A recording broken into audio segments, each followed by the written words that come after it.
नमस्कार। प्राइम समाचारमा स्वागत छ। म दृष्टिवाणी धेताल। म संगीता कटुवाल। सुरु गरौं अहिलेसम्मका प्रमुख समाचारबाट। प्रमुख दलहरू सामु चुनौतीको पहाड, एमसीसीको भ्रम चिर्नेदेखि प्रतिगामीको ट्याङ, अस्तव्यस्त संगठन र कमजोर जनाधार बोकेर मतदाता सामु जाँदै शीर्ष नेता। प्रहरी महानिरीक्षक बढुवा पेचिलो, 3 जना एआईजी बढुवा सिफारिस विरुद्ध उजुरी, 2 जना महानिरीक्षक दौडबाट बाहिर पर्ने, पोखरेल र थापाको प्रमुखमा दौडधो। देशभर गर्मी बढेसँगै ज्वरो, रुवाखोकी लगायत बिरामी बढ्दै, धुवा धुलोको जोखिम, खानपानमा विशेष सतर्क रहन चिकित्सकहरूको सुझाव। लुम्बिनी प्रादेशिक अस्पतालको भवन निर्माण ठेक्कामा मिलेमतो, 2वटा कम्पनी मात्र प्रतिस्पर्धी राख्न खोजिएकोमा आपत्ति, अख्तियारले छानबिन थाल्यो। चीनतर्फको व्यापारमा कठिनाई ज्यूका त्यौं, आयात प्रभावित भएपछि महँगी आकाशियो, उपभोक्ता मारमा, कोभिडपछिको अघोषित नाकाबन्दी कायमै। उत्तर अफ्रिकी मुलुक ट्युनिसियाको तटपारी भूमध्य सागरमा 20वटा शव फेला, सिरियाली नागरिक भएको हुन सक्ने प्रहरीको आशंका। र एएफसी एसियन कप छनौटको तयारीका लागि 2 मैत्रीपूर्ण खेलका लागि राष्ट्रिय पुरुष फुटबल टोली सोमबार थाइल्याण्ड प्रस्थान गर्दै।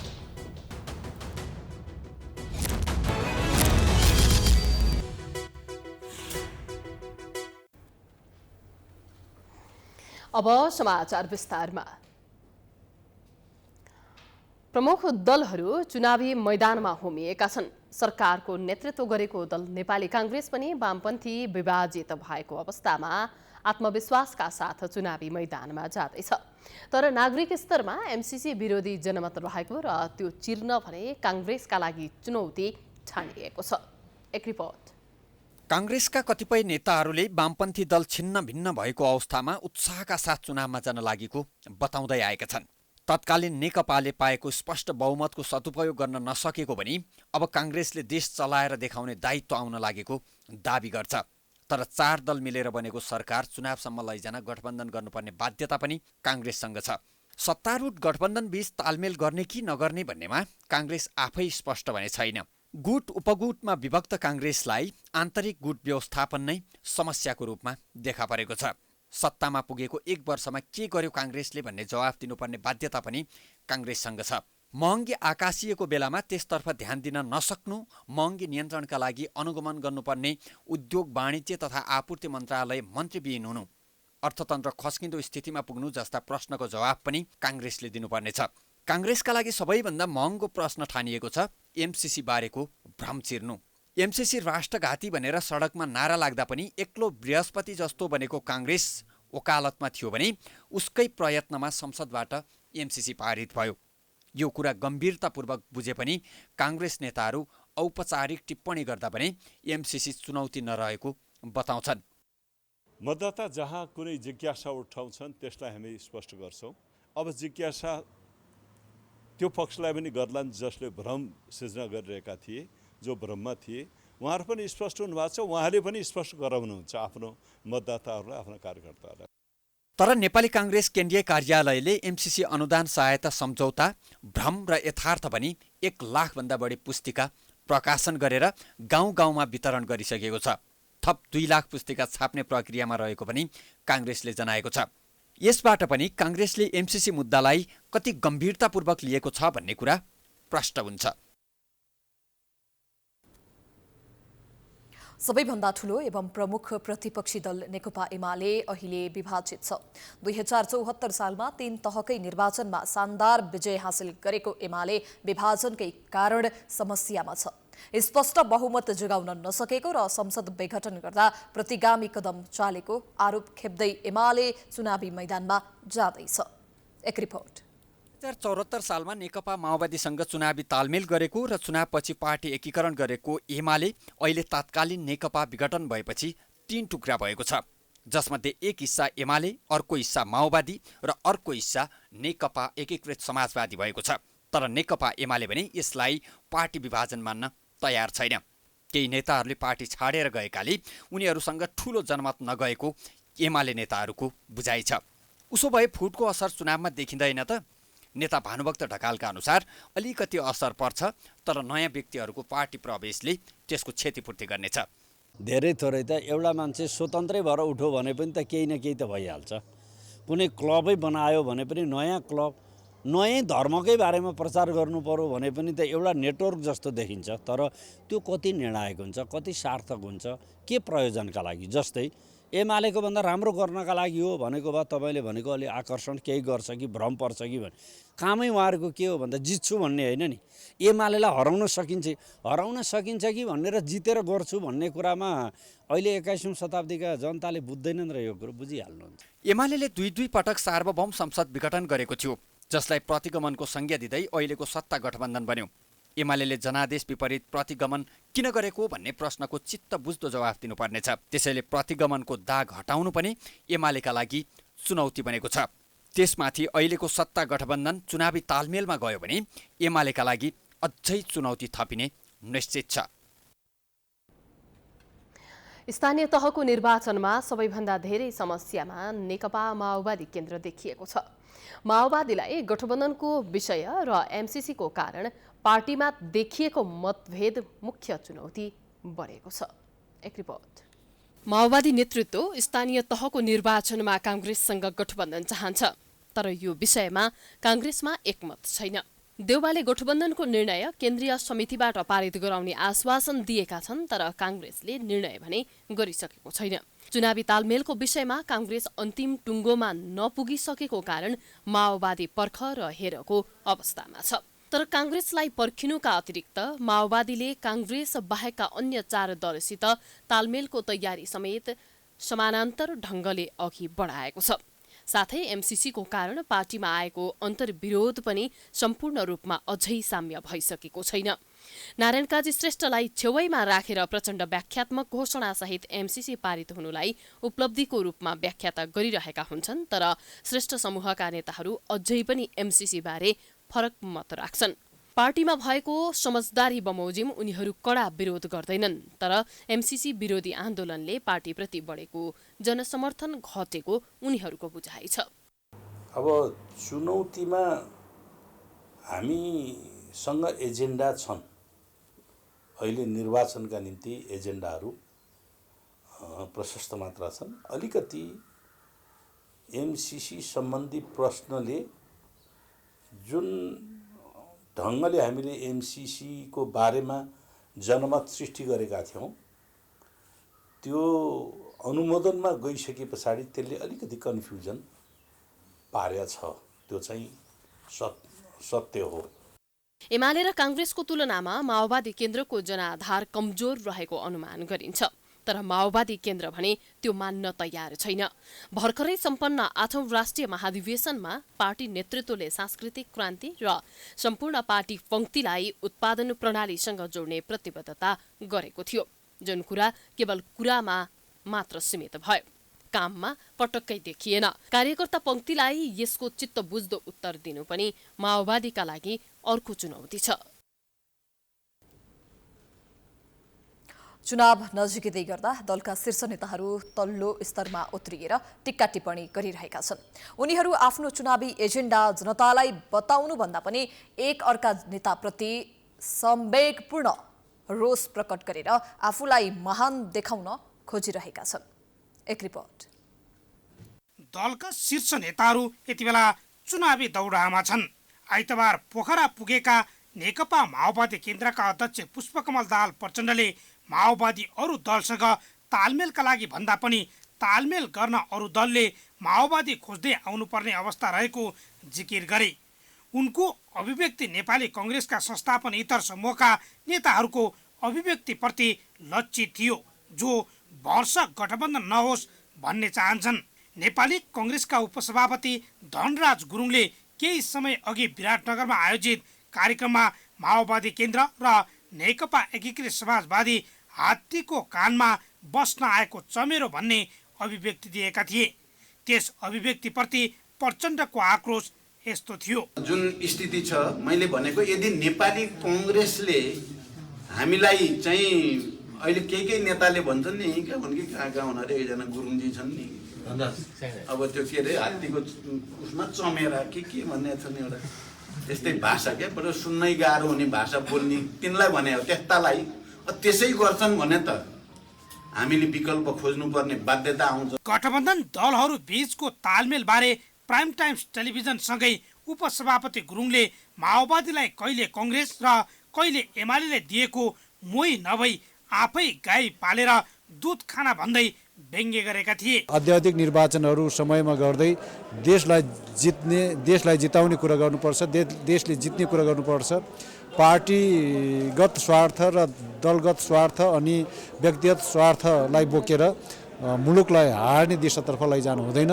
त्यसो भएको कारणले गर्दाखेरि मेरो विनम्र साथ अनुरोध छ के चाहिने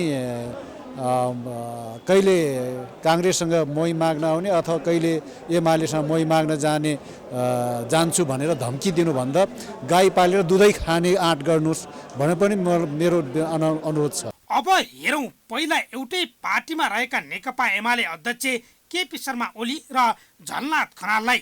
केही दिन अघि राजधानीमा आयोजित कार्यक्रममा एकीकृत समाजवादीका सम्मानित नेता खनालले एमालेको बाकसमा एक मत पनि पार्न नहुने बताएका थिए। संविधान नै उल्लङ्घन गर्ने मान्छेलाई खोइ सजाय अहिलेसम्म। त्यसकारणले कमेडहरू अब सजाय दिने बेला आएको छ। अब यो आउने निर्वाचनमा केपी ओलीले सबभन्दा ठुलो सजाय पाउनुपर्छ र उनले उनको बाकसमा 0 मत पाउनुपर्छ। 0 मत। यसको जवाब खनालकै गृह जिल्ला इलाम पुगेर दिए अध्यक्ष केपी शर्मा ओली र अर्का नेता सुभाष नेमाङले। खनालकै निर्वाचन क्षेत्रमा पुगेर ओलीले त्यसको जवाबमा भने नेकपा एमालेले लगाइदिएको जुगामा ताउ लगाउने अहिले अनि एमालेको बाकस खाली हुन्छ भन्ने। नेकपा एमालेले टाँसिदिएका जुगा उखालेर त्यो त खौरिएर छोड्नुपर्छ नि। नेकपा एमालेले लगाइदिएका जुगा ताउ लगाउने अहिले अनि एमालेको बाकस खाली गर्छु भन्ने। सूर्य मोर्चाबन्दी गरेर लडिरहनु पर्ने आवश्यक छैन। यो जुनकिरीको पिलपिल होइन सूर्य भने। नेकपा एमालेले बोकेको सूर्यसँग देश बनाउन पुग्ने गरीको नीति विचार व्यवहारको उज्यालो त्यसको ताप नेकपा एमालेसँग एक्लै छ। दलका नेताहरूले तल्लो स्तरमा उत्रिएर हल्का टिप्पणी गर्नुलाई किमार्थ सकारात्मक मान्न सकिँदैन। समाचारको सिलसिला जारी छ। हामी विश्रामपछि आउँछौं। बाँकी समाचारको साथमा विश्रामपछि स्वागत छ। अब बाँकी समाचार। केवल 40 दिनका लागि रोजगारी मिल्दैछ म्यादी प्रहरीमा। देशभरबाट 1 लाख जनाले अवसर पाउनेछन्, तर देशभर म्यादी प्रहरी बन्न नाम दर्ता गराउनेको संख्या उल्लेख्य देखिएको छ। म्यादी प्रहरीमा देखिएको आकर्षणले बेरोजगारीको अवस्था पनि चित्रण गरेको छ। एक रिपोर्ट। आगामी वैशाख 30 गते हुने स्थानीय तह निर्वाचनका लागि नेपाल प्रहरीले म्यादी प्रहरीको भर्ना आह्वान गरेको पहिलो दिनमा टेकु स्थित महानगरीय प्रहरी परिषद काठमाडौँ कार्यालयमा आवेदन दिनेहरूको लर्को नै लागेको छ। दरखास्त दिन युवा विद्यार्थीहरूसँगै युवतीहरूको पनि बाक्लो उपस्थिति देखिएको छ। बढ्दो गर्मी अनि चर्को घामको समेत कुनै प्रभाव नगरी युवा युवतीहरू म्यादी प्रहरीका लागि आवेदन दिन जम्मा भएका हुन्। 11 गतेसम्म आवेदन दिन सक्ने भए पनि परिसरमा पहिलो दिनमै भिड लागेको हो। यसरी लाम लाग्नेहरूमा स्नाकोत्तर तह अध्ययन गरिसकेका, यस अगाडि निर्वाचनमा म्यादी प्रहरीको अनुभव गरेका साक्षर नागरिक समेत छन्। म्यादी प्रहरीमा भर्ना हुन आउनेहरूमा महिला पनि देखिन्छन्। केही महिलाहरू त छोराछोरी काखमा च्यापेर समेत दरखास्त बुझाउन आएको देखिन्थे। उनीहरूले छोटो समयमा राम्रो आम्दानी हुने भएपछि घर खर्च जुटाउन समेत सहयोग हुने भए पश्चात म्यादी प्रहरीमा भर्ना हुन आकर्षित भएको बताउँछन्। देशको सुरक्षाको लागि पनि लड्छौँ र हामीलाई पनि यसो अलिअलि 2-4 पैसा भयो भने हामीले पनि आफ्नो बालबच्चा आफ्नो परिवारको लागि केही गर्न सक्छौँ है। हो त्यसैको लागि हामी आएको हो। हजुर धेरै नै इन्ट्रेस्टेड छौँ हामी। सिलेक्ट त हुन्छ, हुनै पर्छ एकदम। मुलुकमा बढिरहेको बेरोजगारीका कारण यी युवा युवतीहरू केवल 40 दिने जागिरका लागि मरिहत्ते गरिरहेका छन्। म्यादी प्रहरी बन्नका लागि देखिएको भिडले बेरोजगारीको अवस्था पनि चित्रण गरेको छ। मेरो नाम चाहिँ जीवसागर पन्त, म चाहिँ बल्खुबाट हो। अब यहाँ हेर्नुहोस् बिहानदेखि लाइन लागेको छ, लास्टै भिड छ होइन। जो सबै एकदमै इन्ट्रेस्टेड हुन्छ म्यादी प्रहरीको लागि। अब हेरौँ कतिजना सिलेक्ट हुनुहुन्छ। 1 लाख जनाको लागि खोलिएको छ क्यारे। अब म नि भर्ने भनेर आएको, 2 घन्टा भइसक्यो यहाँ लाइनमा लागेको। जो सब सिलेक्ट हुने आशा छ, अब हेरौँ के हुन्छ। एकदम इन्डिया हो सर। अब देशको लागि अब भनौँ न होइन, पुलिसको चाहिँ अब एउटा बोलीघाट जस्तै हो र जनताको लागि एउटा अहिले जुन अहिले हुन गइरहेको चाहिँ अब चुनावमा हामीले पनि एउटा सुरक्षितको लागि, एउटा जनताको सुरक्षाको लागि होइन र देशको लागि हामी जस्तो युवाहरूको चाहिँ अलि आवश्यकता पर्ने भएको कारणले गर्दा हामी युवाहरू चाहिँ अलिक जोसका साथ अब देशलाई राम्रो बनाउने र हामी म्याग्दी प्रहरीले एकदम चुनावलाई शान्तिपूर्ण ढङ्गले चाहिँ अगाडि बढाउने निमित्त अब म्याग्दी प्रहरीमा चाहिँ एकदम इन्ट्रेस्ट भएर आएको छ। 11 वर्ष पूरा भई 54 वर्ष ननागेका व्यक्तिले 11 चैतसम्म आवेदन दिन सक्ने प्रहरी प्रधान कार्यालयले जनाएको छ। फौजदारी अभियोग नलागेको, कुनै राजनीतिक दलको सदस्य नभएको, शारीरिक र मानसिक रूपले तन्दुरुस्त नेपाली नागरिकले आवेदन दिन सक्नेछन्। रोजगारीका लागि मात्रै नभएर देशको सेवा गर्ने अवसर समेत भएको बताउँछन्। म्यादी प्रहरी भर्ना सम्बन्धी जानकारीको सम्बन्धमा यसको चाहिँ हाम्रो काठमाडौँ प्रहरी परिसर अन्तर्गत अहिलेसम्मको प्रहरी प्रधान कार्यालयबाट प्राप्त कोटाको हकमा 2767 वटा कोटा अहिले हामीलाई प्राप्त भएको छ र भर्ना खुल्ने मिति, भर्नाको लागि फारम लिने र बुझाउने मिति भनौँ न 2078 साल 12 महिना 6 गतेदेखि 12 महिना 11 गतेसम्म छ र समय बिहान 10 बजेदेखि दिउँसो 1700 बजे अथवा 5 बजेसम्म तोकिएको छ। काठमाडौँमा मात्रै नभएर देशैभरका आवेदन केन्द्रहरूमा नाम दर्ता गराउनेको भिड छ। म्यादी प्रहरीका लागि आवेदन खोलिएको पहिलो दिन नै विभिन्न जिल्लामा बिहानैदेखि भिड लागेको थियो। म कपिबस्ती नगरपालिका वडा नम्बर 5 मा बस्छु। यहाँ म्यादीको फर्म भर्न आउँछु। म्यादी प्रहरीको बिहान 7 बजेबाट आएर यहाँ बसेपछि नेपालमा बेरोजगारको सङ्ख्या बढी गएर हामीहरूले आज म्यादीको प्रहरी फर्म भर्न आएछौँ। म्यादी प्रहरीका लागि प्रहरी जवानको तलब आधारभूत तलब महिनाको 22,680, खाद्यान्न, पोसाक र अन्य सामग्री खरिदका लागि 40 दिनको 44,440 तथा उनीहरूको बीमा लगायतका अन्य सुविधा समेतको व्यवस्था गरेको छ।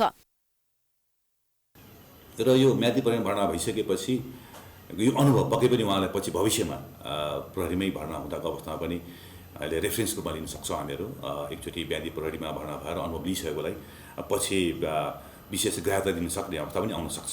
11 चैतसम्म आवेदन दिनेहरूले आवेदन दिएकै स्थानमा 13 गते सम्पर्क गर्नुपर्नेछ। 15 गतेदेखि शारीरिक परीक्षण गरेपछि 22 चैतमा अन्तिम नामावली प्रकाशित हुनेछ। उनीहरूलाई 28 चैतदेखि तालिम दिएर चुनावका लागि 40 दिन काममा लगाइने जनाएको छ। क्यामेरामा अर्जुन भण्डारीका साथमा रेमन नेपालीको रिपोर्ट।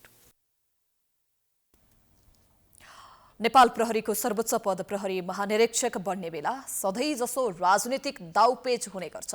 चुनावकै मुखमा प्रहरी महानिरीक्षक बन्ने विषयमा पनि प्रत्यक्ष परोक्ष हस्तक्षेप, प्रभाव र विवाद झाँगिएको छ, जसले गर्दा प्रहरी महानिरीक्षक बढुवा प्रकरण पेचिलो बन्ने भएको छ। एक रिपोर्ट। आइजिपी शैलेश थापा छेत्री आगामी वैशाख 19मा 30 वर्षीय सेवा अवधिका कारण प्रहरी सेवाबाट विदा हुँदैछन्। प्रहरी नियमावली अनुसार 30 वर्षीय सेवा अवधिका कारण आइजिपी छेत्रीसँगै एआइजीहरू हरिबहादुर पाल, निरज बहादुर शाही र प्रधुम्न कार्की पनि सेवानिवृत्त हुनेछन्। थापा छेत्री पनि स्वाभाविक दावेदार मानिएका थिए, विश्वराज पोखरेल र सहकुल थापा। तर गत मंगलबार मन्त्री परिषद बैठकले नेपाल प्रहरीको एआइजीमा 3 डीआइजी बढुवा सिफारिस गरेसँगै भावी आइजिपीको दौड रोचक देखिएको थियो। बढुवा सिफारिस भएका मध्ये 2 जना डीआइजी पनि आइजिपीको दौडमा स्वाभाविक रूपमा थपिएका थिए। बढुवा सिफारिस भएका धीरज प्रताप सिंह र रविन्द्र बहादुर धानुको पनि भावी आइजिपीको दावेदार देखिएका थिए। उनीहरू एआइजीहरू विश्वराज पोखरेल र सहकुल थापाको ब्याजी हुन्। बढुवा भएका अर्का डीआइजी वसन्त पन्त भने वैशाख 19मा अवकाश हुँदैछन्। प्रहरीको अतिरिक्त महानिरीक्षक एआइजीका लागि भएको सिफारिसमा असन्तुष्ट नायब महानिरीक्षक डीआइजीहरूले आइतबार उजुरी दिएका छन्। असन्तुष्ट डीआईजीहरू घनश्याम अर्याल, ईश्वरबाबु कार्की लगायतले आइतबार उजुरी गरेका हुन्। बढुवा समितिको चैत्र 1 गतेको बैठकले सरकारद्वारा थपिएका 3 एआईजी दरबन्दीमा वसन्त पन्त, धीरज प्रताप सिंह र रविन्द्र बहादुर धानुकलाई बढुवा गर्न सिफारिस गरेको थियो। लोकसेवा आयोगका अध्यक्षले उजुरी सुन्ने समितिको नेतृत्व गर्ने गर्छ। सम्बन्धित बढुवा समितिको सचिवालयले 3 दिनभित्र आफ्नो राय प्रतिवेदन सहित उजुरीसँग सम्बन्धित कागजात उजुरी सुन्ने समितिलाई पठाउनु पर्नेछ। उजुरी गर्ने म्याद सकिएको 15 दिनभित्र निर्णय दिइसक्नुपर्ने कानूनी व्यवस्था छ। उजुरीको टुङ्गो लागेपछि मात्र बढुवा समितिको सिफारिस कार्यान्वयन हुनेछ। अब उजुरी समितिमा गएको विषयमा सरकारले निर्णय गर्दा कानून सम्मत मानिँदैन। राजनीतिक हस्तक्षेप र बिचौलियाको प्रभावमा सधैँ प्रहरी संगठन गिजोलिएको र यसपल्ट पनि त्यही प्रवृत्ति पुनरावृत्ति भएको प्रहरी सेवामा लामो समय बिताएका अधिकृतहरूको बुझाइ छ। अहिले कुनै पनि संगठनका पदहरू बिचौलिया मार्फत चाहिँ खरिद बिक्री हुने जस्तो अहिले चाहिँ सुनिन्छ र देखिया पनि छ हैन। त्यसरी खरिद बिक्री भएर उच्च बिचौलिया चाहिँ नि हावी भएर तपाईको पदोन्नति गरिने चाहिँ पदहरूमा आसीन भएका व्यक्तिबाट संगठनले के कुराको चाहिँ आश गर्ने चाहिँ सक्दैनन् हैन। त्यसले गर्दा ल्याकत भएका विश्वसनीय प्रहरी अधिकृतहरूलाई र प्रहरी महानिरीक्षकको चाहिँ आग्रहमा त्यस्ता पदहरूको चाहिँ पदोन्नति चाहिँ गर्नुपर्छ। बढुवा विरुद्ध उजुरी परेमा र यही विषय सर्वोच्च अदालतमा पुगेमा सरकारले पोखरेल र थापा मध्येबाट भावी प्रहरी महानिरीक्षक बनाउनु पर्ने स्थिति बन्नेछ। राष्ट्रपति विद्यादेवी भण्डारीले शङ्करप्रसाद शर्मालाई गणतन्त्र भारतका लागि नेपालको आवश्यक राजदूतमा नियुक्त गरेकी छन्। नेपालको संविधानको धारा 282 अनुसार मन्त्रीपरिषदको सिफारिसमा राष्ट्रपतिले शर्मालाई उक्त पदमा आइतबार नियुक्त गरेकी हुन्। मन्त्री परिषदको गत मङ्सिर 10 गतेको बैठकले उनलाई भारतका लागि नेपाली राजदूतमा सिफारिस गरेको थियो। तर भारतले चैत्र 2 गते मात्रै सहमति पठाएको थियो। सरकारले गत कार्तिक 11 मा सिफारिस गरेका शर्माको संसदीय सुनवाई मङ्सिर 22 मा गरिएको थियो। संसदीय सुनवाई समितिले नाम अनुमोदन गरेपछि मङ्सिर 24 मा परराष्ट्र मन्त्रालयले भारतलाई सहमतिका लागि पत्र पठाएको थियो। यसअघि उनी संयुक्त राज्य अमेरिकाका लागि नेपालको आवासीय राजदूत थिए।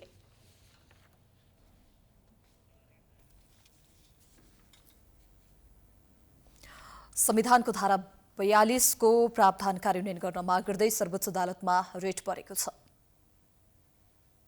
आज रौतहट फतुवा विजयपुर नगरपालिका 11 निवासी खजान्ती महतो नुनियाले सर्वोच्चमा रिट दायर गरेका हुन्।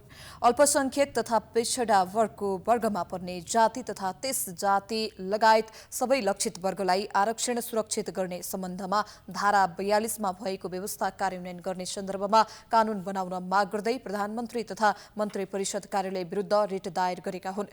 रिटमा उक्त धारा कार्यान्वयन नभए सामाजिक न्यायको हक कार्यान्वयन नहुने हुँदा आर्थिक, सामाजिक वा शैक्षिक दृष्टिले पछाडि परेका समुदायहरूले अवसर नपाई त्यसमा अगाडि रहेको समुदायहरूले अवसर लिइरहने अवस्था हुने भएकोले संविधानको प्रावधान तत्काल प्रभावकारी रूपमा कार्यान्वयन गर्न माग गरिएको छ। सर्वोच्चले यस रिटको पेशी यही चैत 9 गते बुधबारका लागि तोकिएको छ।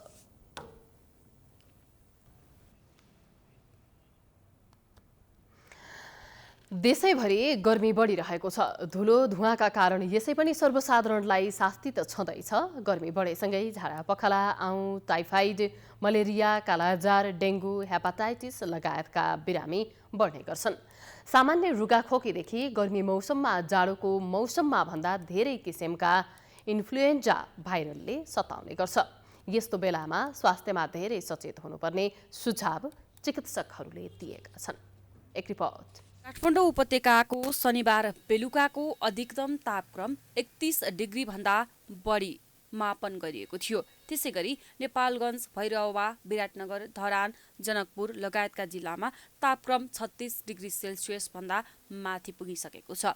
त्यस्तै काठमाडौँमा वायु प्रदूषणको डरलाग्दो अवस्था पनि देखिएको छ। मौसम पूर्वानुमान महाशाखाले दैनिक गर्मी बढ्दै जाने अनुमान गर्दै यसबाट बच्नका लागि अनुरोध गरेको छ। नेपालगञ्ज, भैरवा, सिमरा, विराटनगर, धरान र जनकपुरमा अधिकतम तापक्रम 36 डिग्री सेल्सियसभन्दा बढी मापन भइसकेको अवस्था छ भने काठमाडौँमा पनि हिजो साँझको वायुको तापक्रम 31.5 डिग्री सेल्सियस म्याक्सिमम टेम्परेचर अधिकतम तापक्रम मापन भएको अवस्था छ। देशैभरि यो गर्मी हुने चाहिँ यो क्रम चाहिँ दिनदिनै बढ्दै गएको अवस्था छ। गर्मी बढ्ने क्रममा रहेको कारणले चाहिँ हामी सबै जनमानसमा चाहिँ यो गर्मीको असरबाट हुन सक्ने प्रभावबाट बच्न र सतर्क रहन अनुरोध गर्न चाहन्छौँ। गर्मी मौसममा सबैभन्दा बढी पसिना आउने गर्छ, जसका कारण बाहिर उडेको धुलो मानिसको छालामा टाँसिन्छ। यसले गर्दा छालामा एलर्जी हुने, चिलाउने, फोका उठ्ने र खटिरा आउने जस्ता समस्या देखा पर्छन्। काठमाडौँमा धुलोको अति साना कणहरू भएकोले शरीर बाहिर छालामा मात्र नभएर श्वास प्रश्वासको माध्यमबाट फोक्सोमा समेत जान्छ र त्यसले गम्भीर असर निम्त्याउन सक्छ। गर्मीको समयमा इन्फ्लुएन्जा भाइरस A, B र C ले सबैभन्दा धेरै सताउने गर्छ। सरुवा रोग धेरैजसो पानी र खानाबाट सर्ने भएकोले पनि सचेत हुन विज्ञको सुझाव छ। गर्मी मौसममा बान्ता तथा झाडा पखाला लाग्ने कारण भने दूषित खानपान तथा पानी नै भएको सरुवा रोग विशेषज्ञ डाक्टर शेरबहादुर पुन बताउँछन्। पानी उमालेर पिउने गर्दा गर्मीमा 80% सम्म सम्भावित रोगबाट बच्न सकिने उनले बताए। हेपाटाइटिस हैन A अथवा E जसलाई सर्वसाधारणले जन्डिसको नामले चिन्ने गर्दछ, झाडा पखाला, हैजा, त्यस्तै टाइफाइड अथवा टाइफाइड जस्तो अरू रोगहरू भयो जुन खानेकुरा पानीबाट सर्ने, यी यस्ता खालका चिजहरूमा चाहिँ अब हामीले अलिकति ध्यान दिनुपर्ने अवस्था चाहिँ हो। एउटा खानेकुरा पकाएर राम्रोसँग खानु पर्यो, त्यो आफ्नो ठाउँमा छ। अर्को चाहिँ तपाईँ हामी बाहिर जाँदाखेरि जथाभावी खाँदाखेरि त्यो हुन्छ। र तेस्रो अलिकति महत्त्वपूर्ण कुरा, जारको पानीबाट चाहिँ सङ्क्रमण फैलिन सक्छ। सबै जारको पानी खान नमिल्ने होइन, त्यहाँ कोहीले चाहिँ त्यो जारको पानी चाहिँ सिधै त्यो प्रशोधित नगरेको पानी चाहिँ हालेर बजारमा पठाएको पनि छन्। त्यसमा चाहिँ तपाईँ हामी अलिकति सजग रहनुहोस्। यो मौसममा रोगहरू फैलिने हुनाले यी सबै बिरामीको आधारभूत रोकथामका लागि उमालेर सेलाएको पानी पिउनु जरुरी छ, जसका कारण बासी, सडे गलेका तथा झिङ्गा भन्किएका खानेकुरा, फोहोर पानी अनि फोहोर लागेको हातबाट बनाइएका खानेकुराबाट पनि रोग लाग्न सक्छ। त्यस्तै झिङ्गा, लामखुट्टे, फट्याङ्ग्रा तथा भुसुना बढी सक्रिय हुने, पानी जम्ने अनि खानेकुरा छिट्टै गल्ने भएकोले खानपान एवं रहनसहनमा विशेष ध्यान पुर्याउन विज्ञको सुझाव छ। पछिल्लो 24 घण्टामा देशभर 37जना कोरोना संक्रमित थपिएका छन्। स्वास्थ्य तथा जनसङ्ख्या मन्त्रालयको अनुसार 2798 PCR परीक्षणबाट 28 र परीक्षण 1263 एन्टिजेन परीक्षणबाट 9 जनामा कोरोना पुष्टि भएको छ। देशभरको PCR परीक्षणको संक्रमण दर 1% रहेको छ। गत 24 घण्टामा गरिएका कुल PCR परीक्षणमध्ये देशभरको औसत संक्रमण दर 1% रहेको छ। आज सक्रिय सङ्क्रमितहरूमध्ये होम आइसोलेसनमा 3183 र संस्थागत आइसोलेसनमा 58 गरी जम्मा 3241 जना आइसोलेसनमा हुनुहुन्छ। यसै अवधिमा कोरोना संक्रमण पश्चात 382 जना कोरोना मुक्त भएका छन्। कोरोनाबाट मृत्यु हुनेको संख्या 0 छ। देशभर कोरोना संक्रमित घट्दै गएसँगै सक्रिय संक्रमितको संख्या पनि घटेको छ। हाल देशभर 3241 जना मात्रै सक्रिय संक्रमित छन्, जसमध्ये 27 जना आइसियु र 5 जना भेन्टिलेटरमा छन्। बाँकी सबै संक्रमित होम आइसोलेसनमा छन्। पछिल्लो 24 घण्टामा 22687 जनाले कोरोना विरुद्धको खोप लगाएका छन्।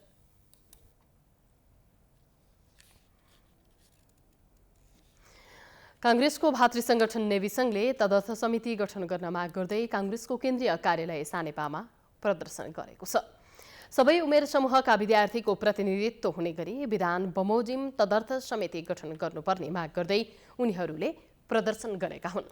उनीहरूले नेवी संघको विधान पूर्ण रूपमा कार्यान्वयन गर्नुपर्ने, आसन्न 3वटै तहको निर्वाचनमा युवा विद्यार्थी परिचालन गर्ने वातावरण तयार गर्नुपर्ने, अद्यावधिक सोभियु निर्वाचन र नेवी संघको महाधिवेशनको ग्यारेन्टी गर्नुपर्ने माग पनि राखेका छन्। नेवी संघका नेता अनिल खनालले नेविसङ्घलाई थप अन्योलमा राख्न नहुने भन्दै पार्टीको ध्यानाकर्षण गराएको जानकारी दिए।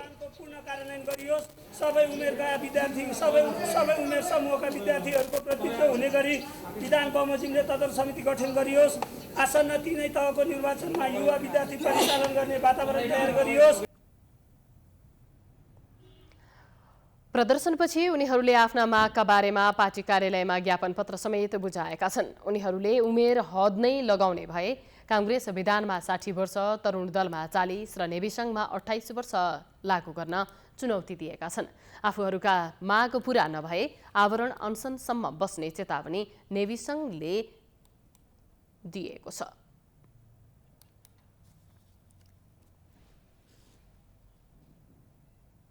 समाचारको सिलसिला जारी छ। हामी विश्रामपछि आउँछौँ। बाँकी समाचारको साथमा विश्रामपछि पुनः स्वागत छ। अब आर्थिक समाचार।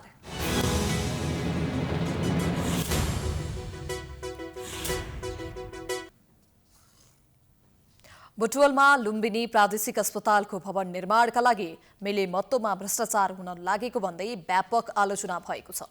यस विषयमा नेपाल निर्माण व्यवसायी महासंघले पनि विरोध जनाएको छ भने अख्तियार दुरुपयोग अनुसन्धान आयोगले पनि छानबिन गर्ने तयारी थालेको छ।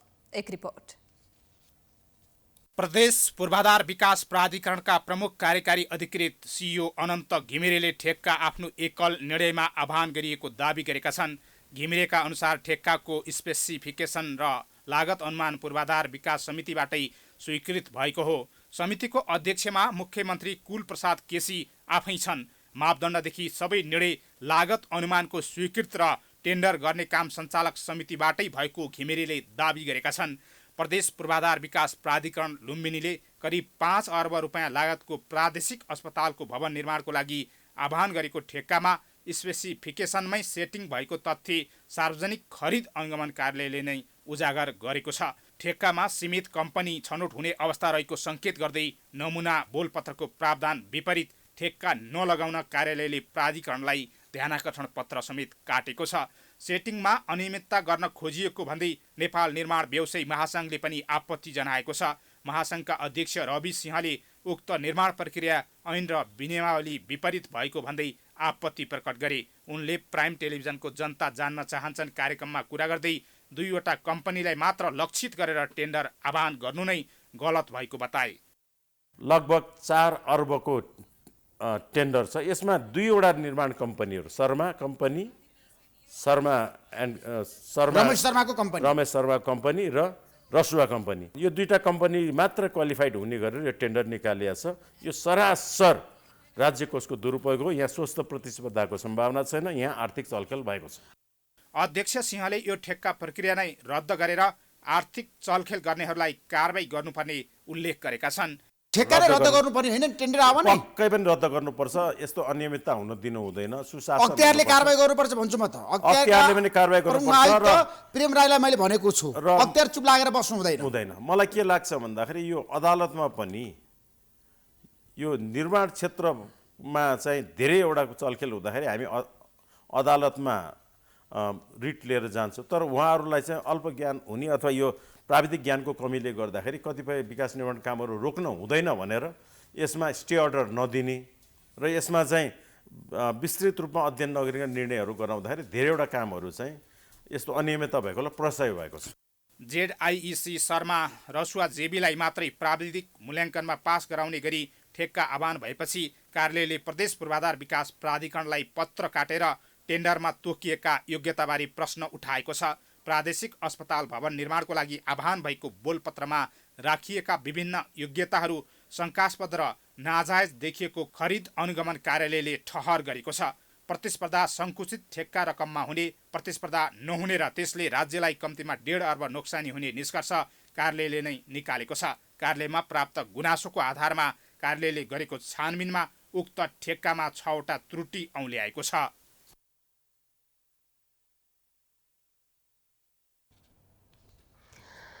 नेपालको उत्तरी छिमेकी चीनसँग स्थलमार्गको व्यापारमा समस्या भएको लामो समय भइसक्दा पनि त्यसको हल गर्ने कूटनीतिको पहल नहुँदा व्यवसायीसँगै सर्वसाधारणहरू पनि महँगीको मारमा परेका छन्। नेपाल र चीन बीच व्यापार घाटाको खाडल बढ्दो अवस्थामा देखिँदा पनि चिनिया बजारमा आयात निर्यातको सहज पहुँच नहुँदा समस्या झन बढ्दै गएको छ। एक रिपोर्ट। छिमेकी देश चीनसँग नेपालको पछिल्लो व्यापारिक क्रियाकलाप लासामा सुन्छ कान मेरो बुच्चै भन्ने उखान झैँ भएको छ। घोषित रूपमा चीनले कुनै नाकाबन्दी गरेको छैन र त्यसको कुनै कारण पनि छैन, तर उत्तरी नाकासँगको व्यापार एकदमै कठिन बनेको छ। कोभिड पछाडि वास्तवमा चाइनासितको व्यापार निकै कठिन भयो। एउटा कुरा त अब चाइनिजहरूले सुरुदेखि नै बढी कन्ट्रोल गरे, त्यसले गर्दा लामो समयसम्म चाइनाको नाकामा सामानै आएन। पछि खुलिसकेपछि पनि के छ भने हाम्रो नेपालीलाई यताबाट उता गोदामसम्म जान दिँदैनन्। अब उनीहरूले उताबाट चाहिँ लिएर आएर बोर्डरसम्म चाहिँ फ्याँकिदिन्छ, सामान फ्याँकिदिन्छ नै भन्ने हुन्छ, किनभने त्यो टाइप त्यस्तो छ कि चाइनासितको व्यापार निकै कठिन छ। अब तपाईँको इम्पोर्टमै यो समस्या छ भनेपछि अब एक्सपोर्ट त सामान्यतया अहिले नगएकै अवस्था छ, बन्द जस्तै स्थिति छ। छोटो दूरी भएकाले चीनबाट छोटो समयमै सामानहरू नेपाल आउन सक्ने भए पनि चीन सरकारले बेला बेलामा नियम परिवर्तन गरिदिँदा नाकामा नेपाल आउने सामान अड्किने गरेका कारण ढुवानी वृद्धि हुनका साथै बजार महँगीको कारक बनिरहेको व्यवसायीको गुनासो छ। दैनिक रूपमा केरुङ नाकाबाट 14 र तातोपानीबाट 10 वटा कन्टेनर सामान मात्र नेपालतर्फ छुट्छ। चीनबाट अर्डर गरेका सामान कहिले आउँछ भन्नेमा नेपाल नआएसम्म व्यवसायी नै अन्यलमा पर्ने गरेका छन्, जबकि दैनिक 200 कन्टेनरसम्म सामान नेपाल ल्याउन सक्ने अवस्था रहेको भन्दै व्यवसायीले उद्योग वाणिज्य तथा आपूर्ति मन्त्रालय एवं परराष्ट्र मन्त्रालयको यस क्षेत्र हेर्ने निकायले छिटो सहजीकरण गरिदिएमा व्यापार सहज बन्नुका साथै नेपालको महँगी घट्ने दाबी गरेका छन्। चाइनिज सरकारले बेला बेलामा चाहिँ नि नियम परिवर्तन गर्ने कारणले गर्दाखेरि नाकामा आएर क्युमा बस्नुपर्ने थुप्रै, त्यसले गर्दाखेरि केरुङबाट आउने सामान त लगभग 3 महिना 4 महिना नै तपाईँ क्युमा बस्ने गर्थ्यो। जुन मालवाहक सामानहरू 50औं 100औं नम्बरमा चाहिँ नि आउँछन् तर नाकामा आएर अड्किन्छन्। त्यो अड्किँदाखेरि के हुन्छ भने त्यही नाकामै तपाईँको चाहिँ नि 30, 35, 40 दिनसम्म पनि अड्केर बस्न सक्छ। त्यसले चाहिँ नि धेरै नै ठुलो चाहिँ नि मार पर्छ, किनभने ढुवानीको जुन भाडा त्यहाँ लाग्ने डिटेन्सन चार्जहरू पनि महँगो पर्छ। अल्टिमेटली त्यसको व्यापारी भनेको साना साना रिटेल व्यापारीलाई पनि पर्छ। कोरोना पछि चीनमा थुप्रै कारखाना बन्द भए नेपालमा पनि सामानको माग बढ्यो। बजारको माग अनुसार आपूर्ति हुन नसक्दा पनि अहिले बजार भाउ छोइ नसक्नु भएको छ। चिनिया सामानको 22% मूल्य वृद्धि भएको व्यवसायीहरू नै बताउँछन्। क्युमा बस्नु नपर्ने गरी चीन सरकारसँग कूटनीतिक पहल गरेर नाका व्यवस्थापन गर्न सके मात्रै पनि राज्यले ठूलो फाइदा लिन सक्ने व्यवसायीहरूको धारणा छ। नेपाल सरकार र चाइना सरकारको कूटनीतिक पहलबाट विगत लामो समयदेखि उत्तरी नाकामा जुन समस्याहरू देखिरहेका छन्, विशेष गरी नाका बन्द गर्ने, खोल्ने, विभिन्न कारणहरू देखाएर बन्द गर्ने, त्यसले गर्दाखेरि चाहिँ नि व्यापारीहरू असाध्यै अन्यलमा पर्छन्। आज सामान किनेर ढुवानी गरेको सामान कहिले आउँछ भन्नेमा नेपाल नआएसम्ममा कसैले पनि ढुक्क हुँदैन। भन्सार विभागको माघसम्मको तथ्याङ्कले नेपालको चीनसँगको निर्यात शून्य प्राय देखिँदा 1 खर्ब 64 अर्ब रुपियाँभन्दा बढीको व्यापार घाटा चीनसँग देखिन्छ। कोभिड अगाडि 10 देखि 12 दिनमा नेपालमा सामान ल्याइरहेका व्यवसायीले सोही हिसाबले अहिले पनि सामान ल्याउन सक्ने व्यवस्थाको पहलका लागि सरकारलाई आग्रह गरेका छन्। त्यस्तै कोभिड पछि ठप्प बनेको चीनतर्फको निर्यात बढाउन पहल हुन सके पनि ढुवानी भाडामा कमी आई बजार महँगी न्यूनीकरणमा सहयोग पुग्ने उनीहरूको भनाइ छ। प्राइम टाइम्स एसडी का लागि हरिशरण न्यौपाने, काठमाडौँ। अब अन्तर्राष्ट्रिय समाचार।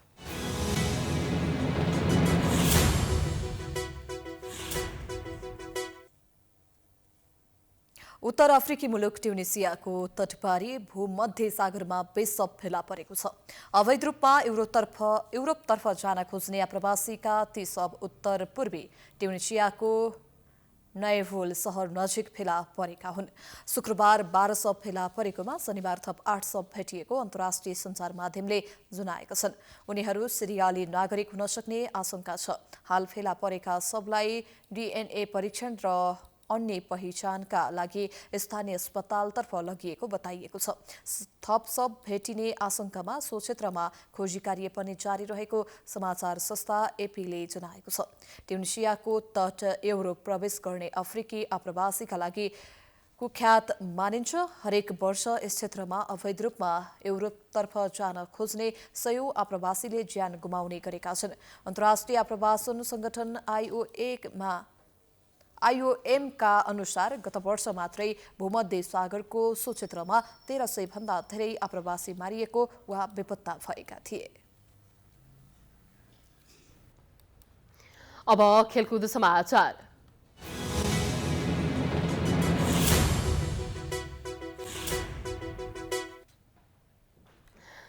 दुई मैत्रीपूर्ण खेलका लागि राष्ट्रिय पुरुष फुटबल टोली सोमबार थाइल्याण्ड प्रस्थान गर्ने भएको छ। नेपाल र थाइल्याण्डको राष्ट्रिय टोली बीच चैत्र 10 गते मैत्रीपूर्ण खेल हुनेछ। त्यस्तै चैत्र 13 गते राष्ट्रिय टोली र थाइल्याण्डको चोनबुरी एफसीसँग प्रतिस्पर्धा हुनेछ। दुवै खेल थाइल्याण्डको चोबुरीमा हुने बताइएको छ। एएफसी एसियन कप छनौटको तयारीमा रहेको नेपालले थप तयारीका लागि मैत्रीपूर्ण खेल खेल्न लागेको हो। राष्ट्रिय टोलीलाई राष्ट्रिय खेलकुद परिषदका निमित्त सदस्य सचिव कुलबहादुर थापाले आइतबार विदाई गरेका थिए। एएफसी एसियन कप छनौटमा नेपाल समूह एमा रहेको छ। नेपाल रहेको समूहमा कुवेत, इन्डोनेसिया र जोर्डन रहेका छन्। नेपालको समूहले छनौट खेलहरू कुवेतमा आयोजना हुनेछ। एएफसीले छनौटमा सहभागी 24 टोलीलाई 6 समूहमा विभाजन गरेको हो। हरेक समूहका शीर्ष टोली र 5 समूहको उत्कृष्ट टोली चीनमा आयोजना हुने एसियन कप 2023 मा छनौट हुनेछन्। छनौट खेलहरू जुन 8 देखि 14 सम्म हुनेछ। नेपालले जुन 8 मा जोर्डनसँग खेल्दै छनौटको सुरुवात गर्नेछ। दोस्रो खेलमा नेपालले जुन 11 मा कुवेतको सामना गर्नेछ। नेपालले जुन 14 मा इन्डोनेसिया विरुद्ध खेल्नेछ।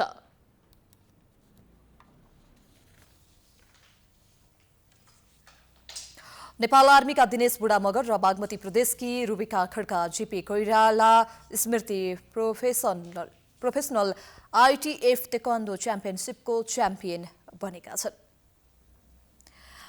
आइतबार त्रिपुरेश्वर स्थित राष्ट्रिय खेलकुद परिषद राखेप कभर हलमा भएको पुरुष 55 देखि 63 केजी फाइनलमा दिनेशले आफ्नै विभागका प्रमोद साहुलाई पराजित गरे। आर्मीकै प्रेम मगर तेस्रो भए। सेमिफाइनलमा दिनेशले बागमतीका निर्मल तामाङ तथा प्रमोदले आर्मीका प्रेम मगरलाई हराउँदै उपाधि भिडन्त पक्का गरेका हुन्।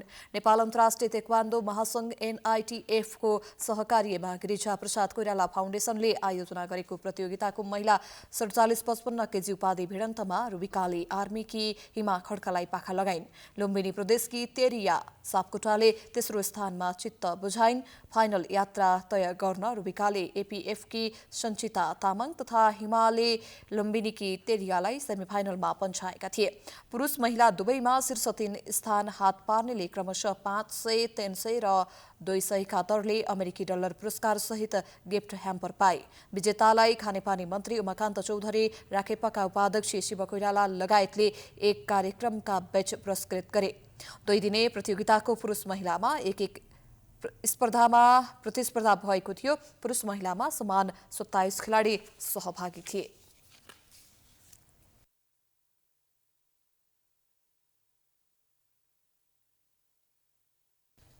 यो सँगै हामी समाचारको अन्त्यमा आइपुगेका छौं। जाँदा जाँदै प्रमुख समाचार पुनः एकपटक। प्रमुख दलहरू सामु चुनौतीको पहाड। MCC को भ्रम चिर्नेदेखि प्रतिगामीको त्याग। अस्तव्यस्त संगठन र कमजोर जनाधार बोकेर मतदाता सामु जाँदै शीर्ष नेता। प्रहरी महानिरीक्षक बढुवा पेचिलो। 3 जना AIG बढुवा सिफारिस विरुद्ध उजुरी। 2 जना महानिरीक्षक दौडबाट बाहिर पर्ने। पोखरेल र थापाको प्रमुखमा दौडधुप। देशभर गर्मी बढेसँगै ज्वरो, रुगाखोकी लगायत बिरामी बढ्दै। धुवाँ धुलोको जोखिम। खानपानमा विशेष सतर्क रहन चिकित्सकहरूको सुझाव। लुम्बिनी प्रादेशिक अस्पतालको भवन निर्माण ठेक्कामा मिले मत्तो 2वटा कम्पनी मात्र प्रतिस्पर्धी राख्न खोजिएकोमा आपत्ति अख्तियारले छानबिन थाल्यो। चीनतर्फको व्यापारमा कठिनाई ज्यूका त्यों आयात प्रभावित भएपछि महँगी आकाशियो उपभोक्ता मारमा कोभिडपछिको अघोषित नाकाबन्दी कायमै। उत्तर अफ्रिकी मुलुक ट्युनिसियाको तटपारी भूमध्य सागरमा 20वटा सफेला सिरियाली नागरिक भएको हुन सक्ने प्रहरीको आशंका।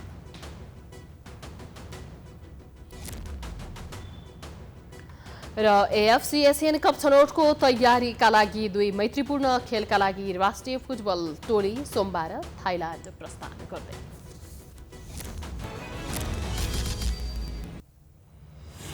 समाचार अहिलेलाई सकियो।